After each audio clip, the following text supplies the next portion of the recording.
सिर्फ अपना nuclear material transfer करना होता है, तो उसको बड़ा होने की ज़रूरत नहीं है, और उसके पीछे की टेल उसको हेल्प करती है मूवमेंट करने में। तो जो सेल का शेप और साइज़ होता है वो उसके फंक्शन और कुछ हद तक उसकी लोकेशन के ऊपर डिपेंड करता है।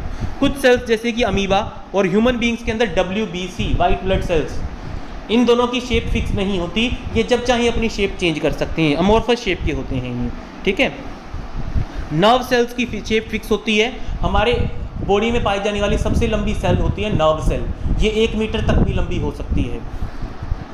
आगे आता है, हर एक लिविंग सेल कुछ बेसिक फंक्शंस परफॉर्म करती है, जिस तरीके से सारे लिविंग ऑर्गेनिजम्स परफॉर्म करते हैं। अब एक सेल इतने सारे फंक्शंस कैसे परफॉर्म कर पाती है, ये सब हो पाता है डिवीजन ऑफ लेबर की हेल्प से। अब डिवीजन ऑफ लेबर का क्या मतलब है, आप सब लोग पूरा ध्यान लगा के अच्छे से समझिएगा। जैसे हमारे शरीर में अलग अलग कामों को करने के लिए अलग अलग बॉडी पार्ट्स हैं। हमारी आंखें देखती हैं, हमारे कान सुनते हैं, नाक सूंघती है, जीभ टेस्ट करती है, पैरों से हम चलते हैं, हाथों से हम ग्रैब करते हैं, पकड़ते हैं और कई काम करते हैं। ठीक इसी तरीके से एक सेल के अंदर भी बहुत छोटे छोटे कंपोनेंट्स होते हैं जिनको सेल ऑर्गेनल्स कहा जाता है। और ठीक उसी प्रकार जिस प्रकार हमारे बॉडी और गन्स अलग अलग काम करते हैं, उसी तरीके से सेल की ऑर्गेनल्स भी अलग अलग काम करते हैं।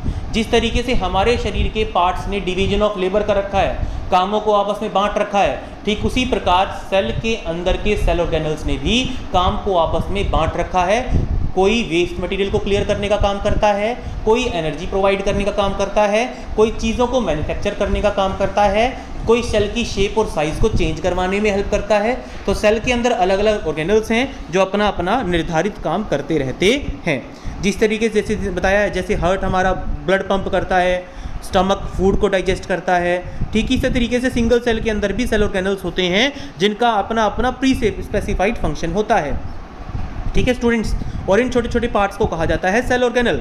हर एक सेल ऑर्गेनल का अपना एक स्पेशल फंक्शन होता है।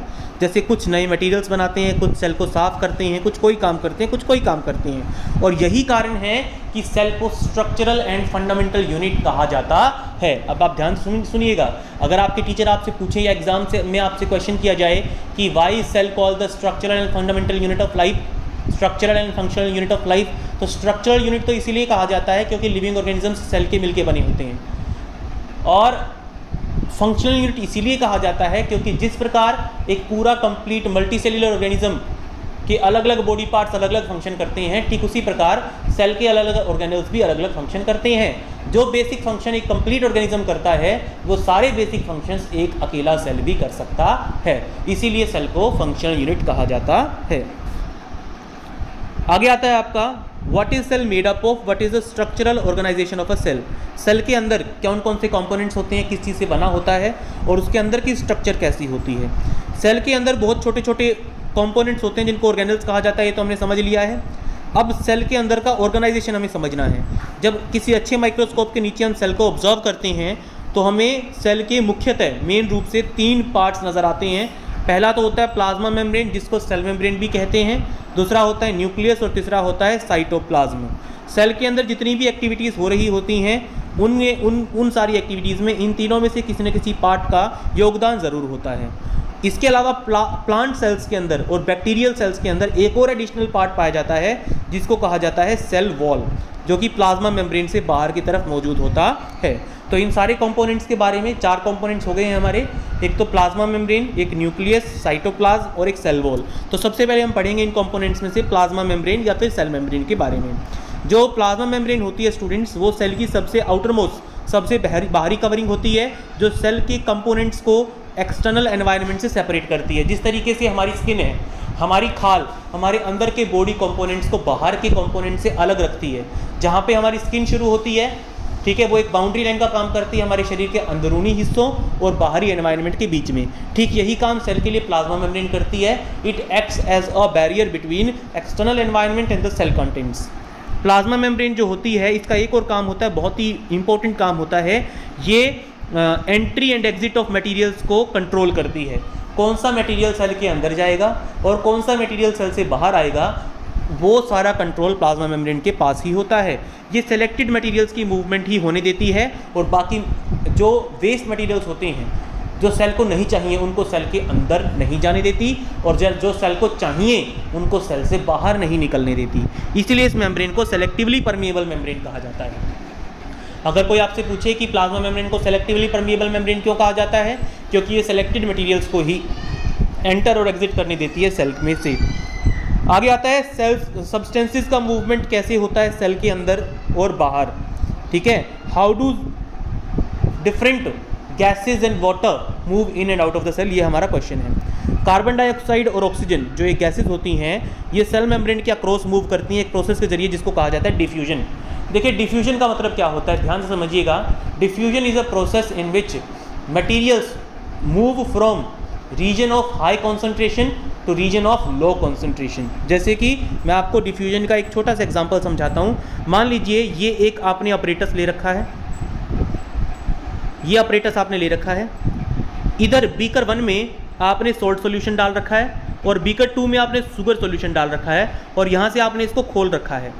यहाँ से जो बीच वाला पैसेज है ना, ये खुला हुआ है मान लीजिए, तो क्या होगा, जो इधर सॉल्ट है वो यहाँ पे ज़्यादा है, यहाँ पे कम है, तो इधर मूव करना शुरू कर देगा सॉल्ट तो, और जो शुगर है वो 2 से 1 की तरफ मूव करना शुरू कर देगा। और थोड़ी देर बाद आप देखेंगे कि बीकर नंबर 1 और बीकर नंबर 2 दोनों के वाटर्स में सॉल्टी और स्वीट दोनों टेस्ट आने शुरू हो जाएंगे। ये एग्जाम्पल है डिफ्यूजन का। जहाँ पे सब्सटेंस कम है वहाँ से वो सब्सटेंस लो कंसंट्रेशन की तरफ, जहाँ पे ज़्यादा है वहाँ से कम की तरफ मूव करने की कोशिश करता है। इसी प्रोसेस को डिफ्यूजन कहा जाता है। अब आप समझिए इस बात को। मान लीजिए ये एक सेल है, ये जो सेल है ये ऑक्सीजन का यूज़ करता है, हम सबको इस बात का पता है। इसका मतलब बाहर के एनवायरनमेंट में तो ऑक्सीजन ज़्यादा होगी और अंदर के एनवायरनमेंट ऑक्सीजन क्या होगी, कम होगी, क्योंकि अंदर ऑक्सीजन यूज़ हो रही है। इसका मतलब ऑक्सीजन का कंसंट्रेशन बाहर तो है ज़्यादा, अंदर है कम। तो by the process of diffusion oxygen will start moving into the cell, ठीक है। अब हम इसका रिवर्स केस लेते हैं। सेल के अंदर कार्बन डाइऑक्साइड बनती है, हमारे शरीर के अंदर जिस तरीके से बनती है वैसे सेल के अंदर भी बनती है। जब हम रेस्पिरेशन करते हैं तो कार्बन डाइऑक्साइड बनती है, छोटी क्लासेस में पढ़ाया जाता है। तो इसका मतलब सेल के अंदर कार्बन डाइऑक्साइड ज़्यादा है और सेल के बाहर कार्बन डाइऑक्साइड कम है।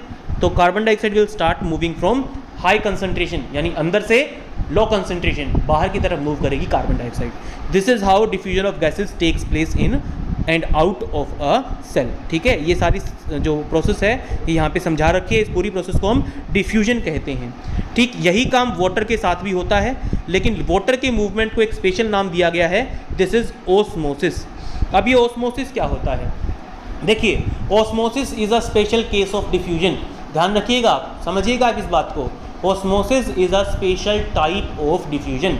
ओस्मोसिस भी डिफ्यूजन का टाइप है, लेकिन उसमें थोड़ी सी 2 कंडीशंस लगा दी गई हैं। कौन से डिफ्यूजन को ओस्मोसिस कहा जाता है, जहाँ पहली बात तो सेमी परमिएबल मेम्ब्रेन हो दोनों के बीच में। किन दोनों के बीच में, जहाँ पे सब्सटेंस एक्सचेंज हो रहा है उन दोनों के बीच में एक सेमी परमिएबल मेम्ब्रेन होनी चाहिए। जैसे अगर सब्सटेंस मूव कर रहा है इस पार्ट से इस पार्ट तक, तो दोनों के बीच में एक मेम्ब्रेन का होना जरूरी है, और वो मेम्ब्रेन कैसी होनी चाहिए, सेमी परमिएबल मेम्ब्रेन होनी चाहिए।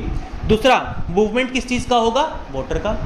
तो जाहिर सी बात है ओस्मोसिस की डेफिनेशन आप खुद भी लिख सकते हैं, movement of water molecules from region of high water concentration to region of low water concentration across a semi permeable membrane.